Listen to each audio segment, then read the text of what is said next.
ها انت شوف معايا عاوتاني هذا.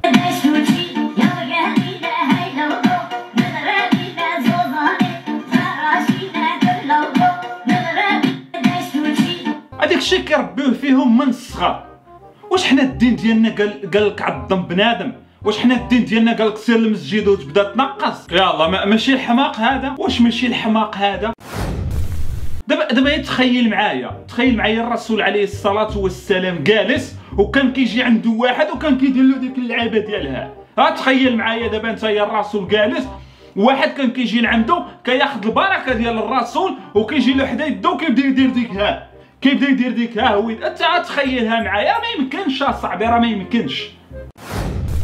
المهم هاد الايامات هذا الاخوان خرج لينا واحد السيد اللي كيدعى باللي عنده واحد الزغبه، وهاد الزغبه هذه هي زغبه ديال الرسول عليه الصلاه والسلام، يعني اورثها من الرسول والرسول خداش. المهم سلاله، هذيك الزغبه غدا سلاله توصلت عند من؟ وصلت لعند اخونا المغربي، وقال لك اسيدي بشحال ساويه هاد الزغبه هذه؟ ساويه زغبه وحده، الشعره من الزغبه ساويه 3 ديال المليار. وفاش سولو واحد خونا قال ليه وما تقدرش تبيعها؟ قال لي لا ان شاء الله انا ان شاء الله غادي نتبرك بها وفيها الاجر. اجي نناقشوا هذا الموضوع هذا ونشوفوا هذا الفيديو هذا جميع.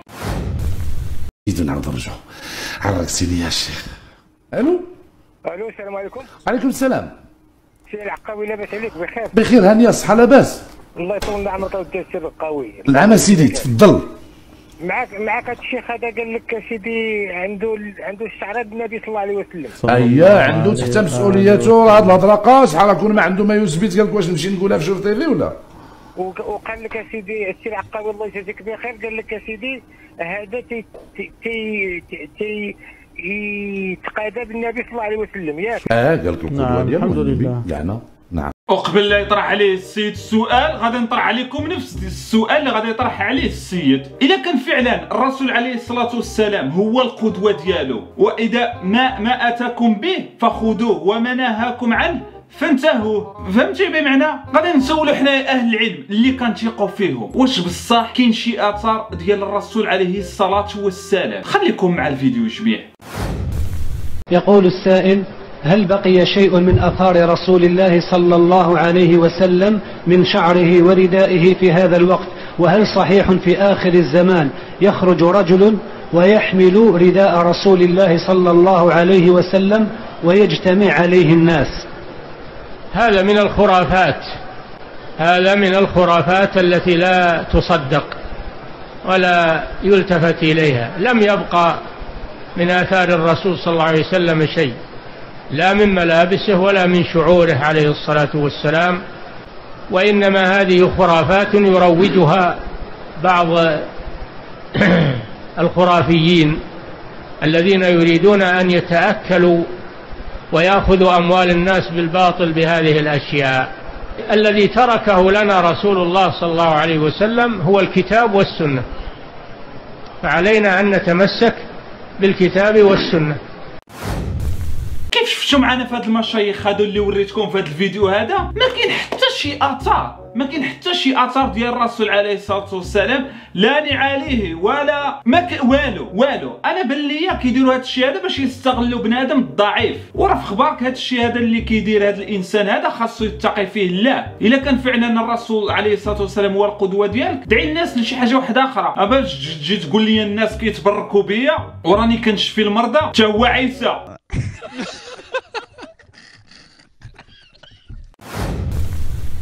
دابا هو ما عنده حتى اللحيه، وقال لك شاف النبي صلى الله عليه وسلم وتيقتدى بالنبي صلى الله عليه وسلم. نفوتوا هذه المساله هذه ديال اللحيه لان السيد كيبان ليا مازال صغير وما كتكبرش ليه اللحيه. الله يطول عمرك، ولكن هذا السيد هذا راه كذاب، هذا والله لا كذاب. انت منين جيتي يا صاحبي؟ انت منين جيتي؟ منين هذا منين؟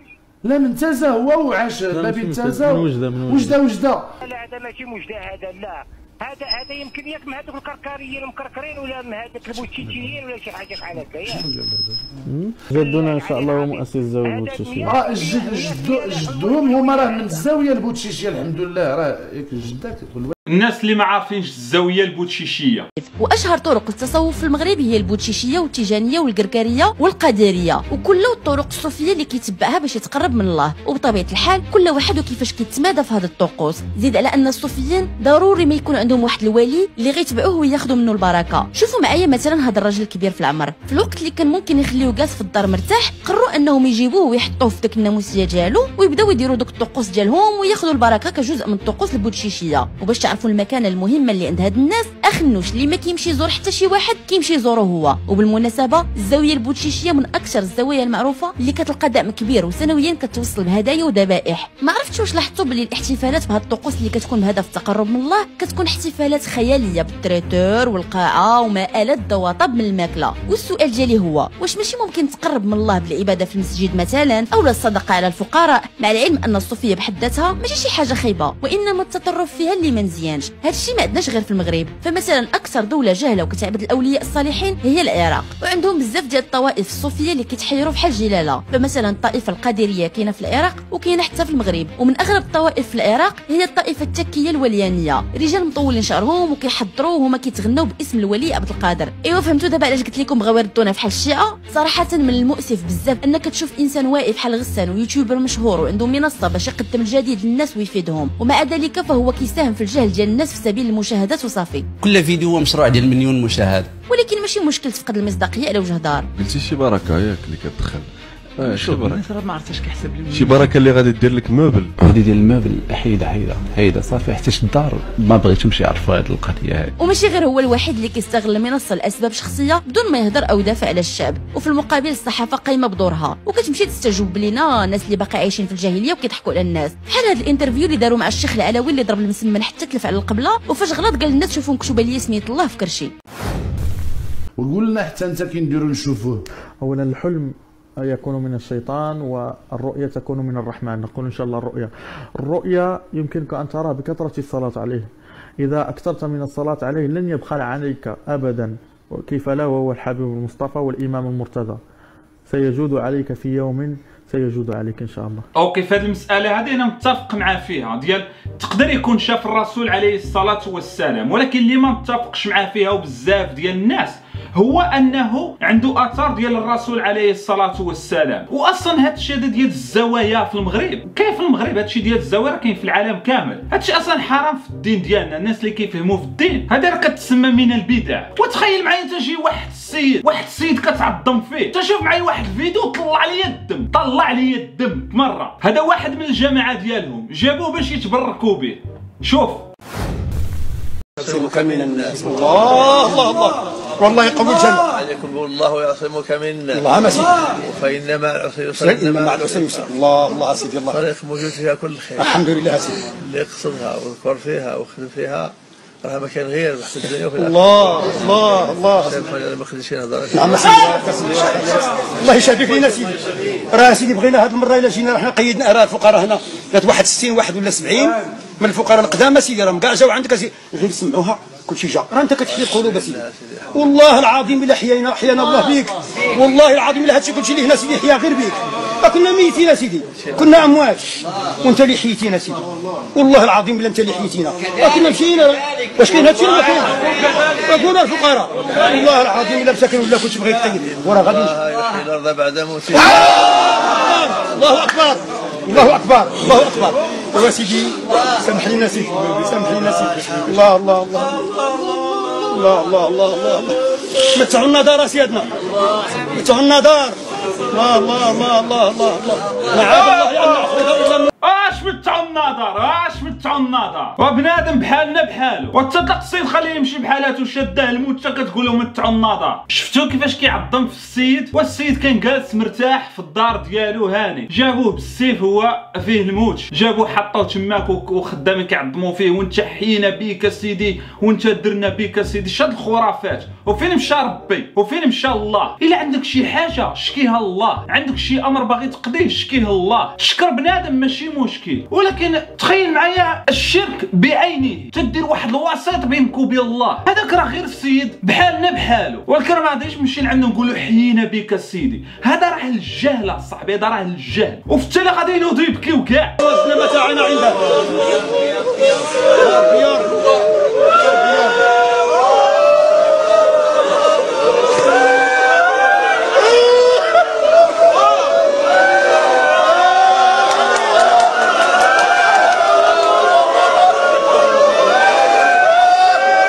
قلبوها كنازه، هما قلبوها كنازه. يلا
دابا خلاصة القول اللي ما مزيانش في الصوفية هو ديك التطرف ديالهم، يعني تقريبا مشابه للشيعة. دابا نعطيكم مثلا هاد الجماعة الكركارية عندهم واحد الرئيس، انا غادي نوريه لكم دابا. شوف مثلا كيف هما في الاعتقاد ديالهم بلي كيذكروا الله، ولكن ماشي بهاد الطريقة هذه. شوفوا معايا الفيديو.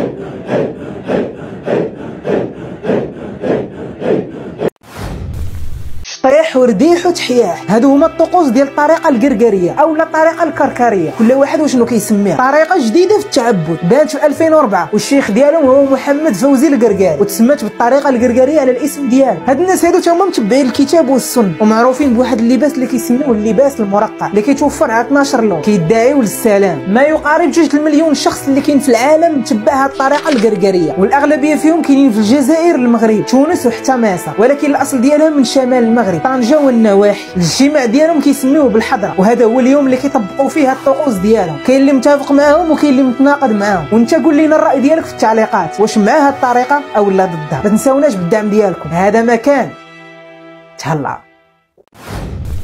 دابا غير باش تكونوا متفاهمين، الزاويه هذه ديال الكركاريه راه عاد جديده، راه ماشي زعما شي حاجه قديمه، راه تاسست في عام 2004 وبغات غادا كتطور وكتنتشر. وشكون المستفيد الاكبر؟ هو الرئيس ديالهم. تخيل معايا الرئيس غير جالس وانتايا كتجي باش تعرف بلي عندنا الجهل ومازال عندنا بنادم جاهل ما واعيش، كتجي كتبدا تصدق عليه وكتبدا تعظمو. وانا فاش التصاور ديالو فين لقيته؟ لقيت خونا مشى لميريكان، خونا مشى لدبي، خونا كيلعب الجولف.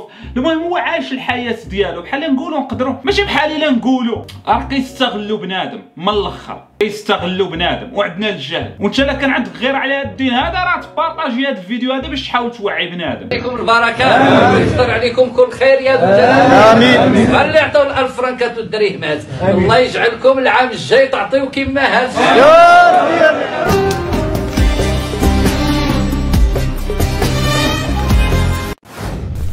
المهم الاخوان ما نطولش عليكم في هذه الحلقه هذه، ما تنساوش الاخوان ديروا واحد لايك، ديروا الاشتراك، فعلوا جرس خاصكم ديما الجديد، وبارطاجيو معاك الفيديو. والسلام عليكم.